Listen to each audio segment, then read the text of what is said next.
la racine de qui vous êtes quelque part en termes d'information de ce que vous êtes, mais c'est aussi aller chercher au niveau du sacrum dans quelle forme vous êtes, si vous êtes en bonne forme, si vous êtes en bon état ou si vous êtes en mauvais état, entre guillemets, en mauvaise santé.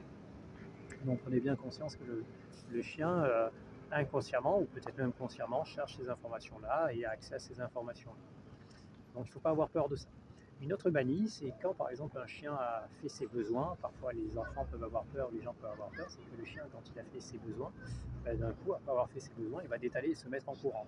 Il va se mettre à courir à courir dans une direction, et les gens, des fois, qui sont dans la direction dans laquelle le chien est, ou le chien va, vont avoir l'impression que le chien court vers eux ou sur eux. Alors que non, c'est juste qu'il est content parce qu'il vient de se soulager, il est soulagé d'avoir fait ce qu'il a fait, il se sent quelque part un peu léger, il est content d'avoir fait ce qu'il a fait, et c'est tout. C'est pas quelque chose qui est méchant, c'est pas quelque chose qui est de l'ordre de l'agressivité, c'est juste qu'il est dans une joie.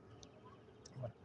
Je vous parle de ça parce que c'est des petites choses qu'il faut savoir comprendre, surtout dans l'époque dans laquelle on est, où les gens ont très vite peur de tout et de rien, et ils ont une mauvaise interprétation des choses, hein. Le comportement animal n'est pas un comportement qui est toujours sauvage ou agressif, il peut l'être, mais il ne l'est pas toujours. C'est pas toujours un comportement de l'ordre de la dominance et de la soumission pour les uns et les autres, non. C'est juste que ils ont ces manières-là de, de communiquer avec ce qui est autour d'eux, avec leur environnement, parce que on est toujours face à un animal qui fonctionne avec une conscience environnementale de l'environnement et de ce qu'il y a dans l'environnement en tant qu'objet qu'en tant qu'humain, être vivant, que ce soit aussi bien les hommes que d'autres animaux, que les chats, que n'importe quel animal. Donc voilà. Je vous remercie de m'avoir écouté, passez une bonne soirée et à très bientôt. Merci.